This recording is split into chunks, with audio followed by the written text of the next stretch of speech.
Allez, Bruno Marchal, la motivation du matin, la patate, allez. Voilà, allez, le matin, on se donne un petit coup on se met un petit coup de boost. Et aujourd'hui, on va parler de comment se détendre sans passer par le mental. Parce que dans mon métier de coach, je reçois à chaque coaching des dizaines de questions que vous vous posez.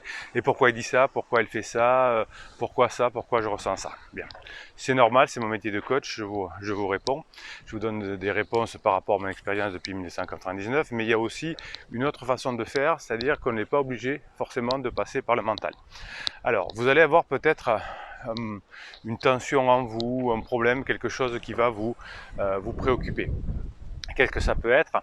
Par exemple, votre voisin vous a mal parlé, vous avez un problème de boulot, vous avez votre conjoint qui vous ment. Alors tiens, à propos de mensonges, c'est quelque chose de terrible le mensonge parce qu'on sent qu'il y a quelque chose qui ne va pas, mais on ne sait pas quoi.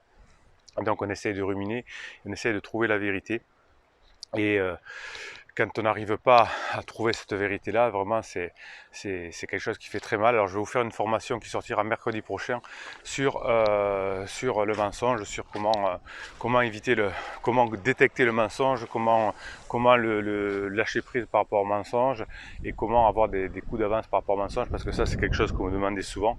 Et si vous avez votre conjoint qui est en crise, notamment, et qu'il ment forcément pour vous cacher sa relation pansement, ça peut faire très mal.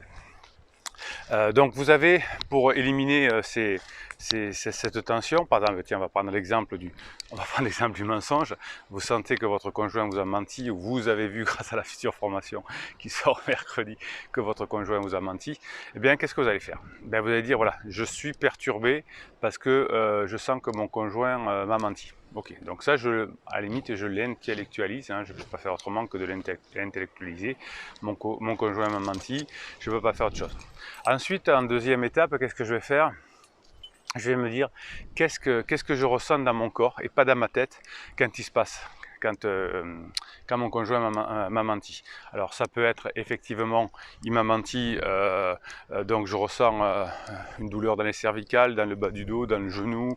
Alors si vous savez que les tensions dans le corps souvent correspondent à des traumatismes un peu psychiques, hein. La médecine travaille aussi là-dessus en complément de la matière. Et donc vous allez peut-être voir que vous avez mal, par exemple, dans le bas du dos, on va dire. Je sais que mon conjoint m'a menti, ça me fait mal au dos. Eh bien, je vais me concentrer juste sur cette gêne, sur cette sensibilité, sur cette petite douleur. Ok? Et je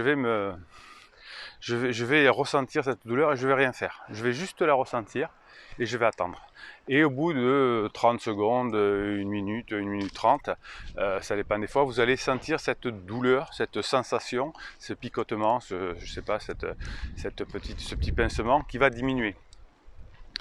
Et vous allez vous sentir tout d'un coup un peu plus confortable. Vous allez souffler un bon coup. Et vous allez reprendre votre vie normale. Mais vous allez avoir peut-être encore des préoccupations. Dire oui, mais pourquoi il a fait ça? Hop, est-ce que j'ai cette pensée qui se retrouve dans mon corps? Et si cette pensée se retrouve dans mon corps, ce qui n'est pas impossible du tout, eh bien je vais faire pareil. À quel endroit cette pensée se retrouve dans mon corps, ce traumatisme, et je vais l'éliminer comme ça. Et souvent, vous allez avoir le corps parle, hein, et vous allez avoir des tensions qui vont arriver, qui vont être ici, qui vont être là. Et bien, en apprenant juste à les comprendre et à les laisser passer, surtout, hein, vous concentrez, vous ressentez cette sensation, vous la laissez tranquille, et une fois que vous l'avez laissée tranquille, qu'elle s'en va, vous vous sentirez mieux. Voilà, donc c'est une façon que l'on voit aussi parfois en coaching pour aller mieux d'une façon assez rapide en 1 minute, et pour passer de ce que l'on appelle et qui fait assez mal la rumination. Là, vous avez la formation qui s'appelle comment maîtriser ses pensées, ça va vous aider aussi.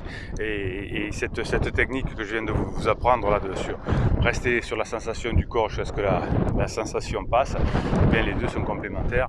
Vous avez ça dans la formation comment maîtriser ses pensées normalement, notamment. Pardon. Pour avoir, en fait, je vous ai pas dit, hein, dans le descriptif de cette vidéo, vous avez le lien pour avoir les formations, hein, pour les formations et pour avoir les coachings également. Voilà, donc c'était la motivation du matin. Cette communauté là qui est bienveillante et positive, bien écrit sous ces vidéos. Ensemble on écrit ensemble. Et on se reconforte quand ça va pas, on se met un coup de boost quand ça va pas, on met un coup de boost aux autres quand nous ça va.